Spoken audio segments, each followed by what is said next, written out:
Hello. So in this video, I'm gonna walk you all through how to use React Context. It's a very basic fundamental video, nothing complicated. Um, so let's discuss why context even exists in the first place. Context exists because you don't want to be sending states of components to its nested components all the way down 15 levels and do some weird inception level code. It allows you to create global variables. Think of it as global variables that you could access throughout your, you know, throughout your components.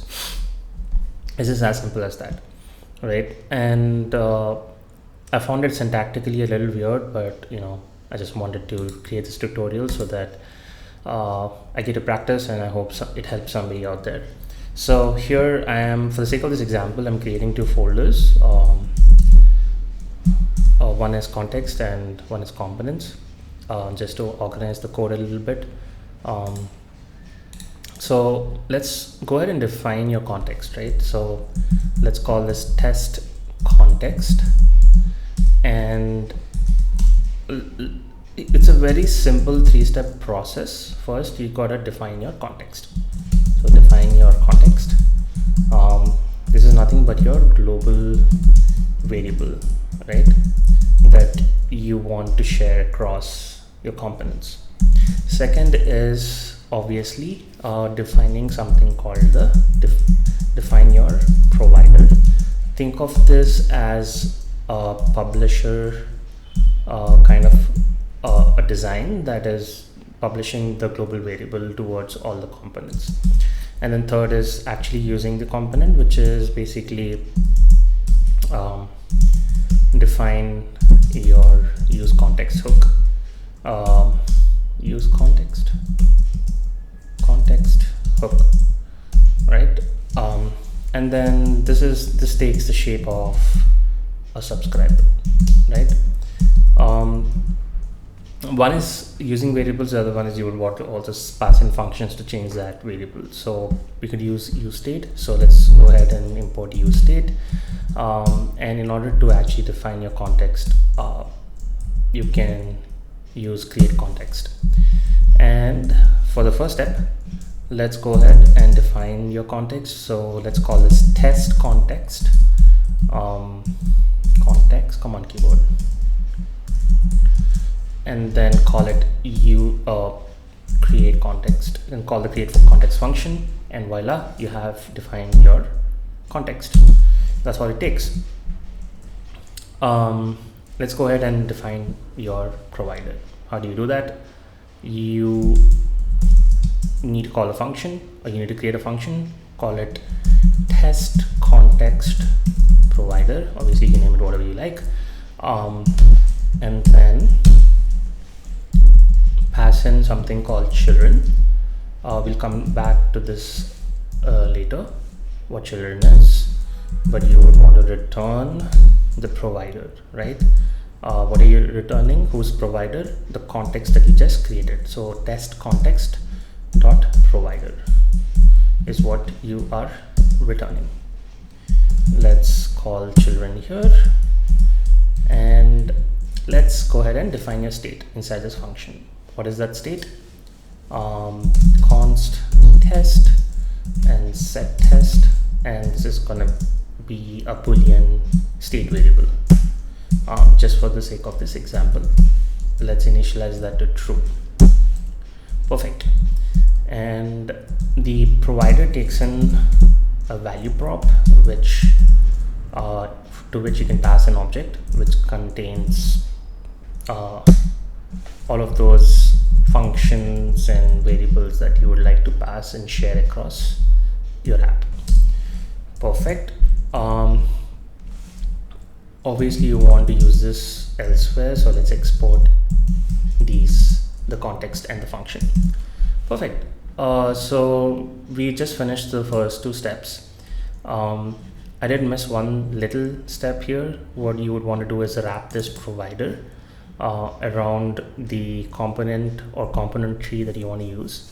So Obviously, if you want to use this globally, you head to index.js, and this is a really good place to define your provider.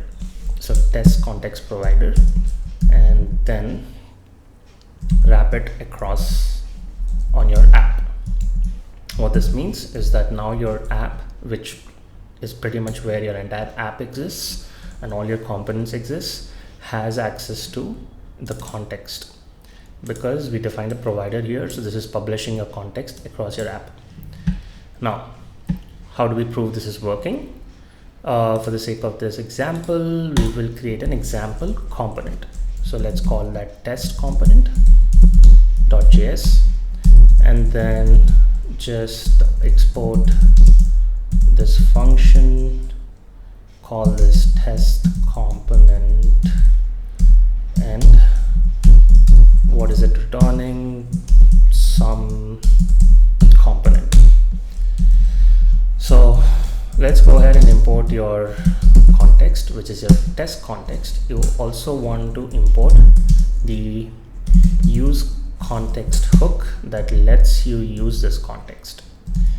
So the way you kind of use that is by calling in the variables that you were sort of globally defining here, and then calling use context, and then passing in your context that you just imported, which is test context.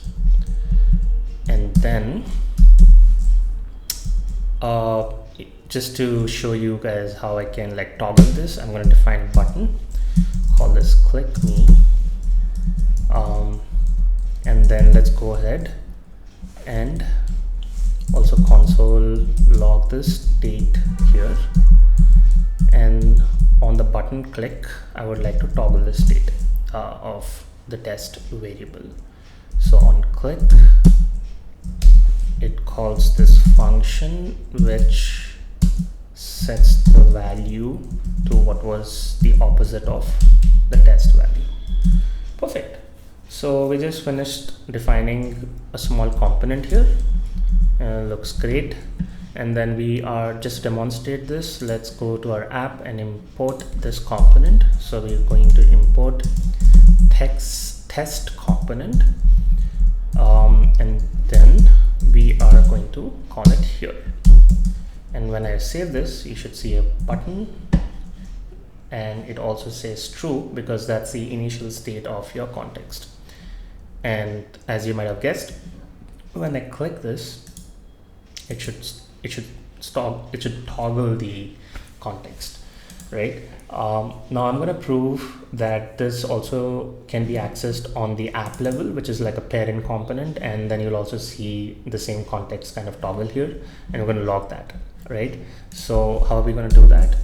Simply by importing the test context, and also by importing use context, which is the hook that we're going to use to access the global variables. So let's define that. Test set test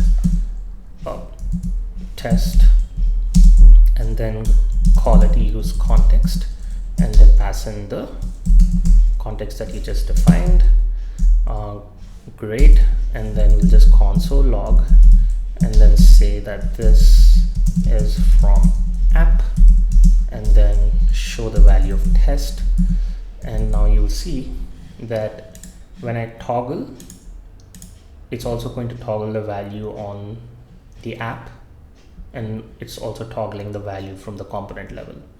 So this is how you have access to like a global state, and this is very useful in specific scenarios, like you want to know a user's authentication level or access level that you want to access across your components, so that you can give them access to certain features, or you want to change the theme of your website, put it in dark mode, light mode, and then you want to access that variable across your components. Instead of like passing that value down through all the entire nested component tree, you could just use context like this across your components, and then just kind of utilize that specific functionality just in that component. All right, I hope you found this video useful. Let me know if you have any questions. I'd be happy to answer those in the comments. Thank you and have a nice day.